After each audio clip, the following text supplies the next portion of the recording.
मोपा विमानतळावर गवाचा थरार, प्रवाशांमध्ये भीतीचे सावट.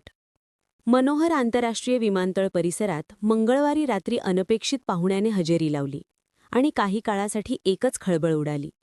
रात्रीच्या वेळी चक्क एक भलामोठा गवा रेडा विमानतळाच्या परिसरात फेरफटका मारताना आढळून आला. विमानतळाच्या आवारात अचानक समोर आलेल्या या आकराळ विक्राळ गव्याचे रूप पाहून प्रवासी आणि तेथे उपस्थित नागरिक अक्षरशः घाबरून गेले. काहींनी मोबाईलमध्ये हा थरार टिपण्याचा प्रयत्न केला, तर काहींनी सुरक्षित ठिकाणी धाव घेतली.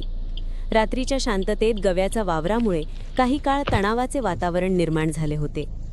माहितीनुसार गवा काही वेळ परिसरात फिरत राहिला. वनविभाग आणि सुरक्षा यंत्रणांना याबाबत तत्काळ कळविण्यात आले. संबंधित यंत्रणांनी परिस्थिती नियंत्रणात आणत गव्याला जंगलाच्या दिशेने हाकलून लावल्याची माहिती मिळत आहे.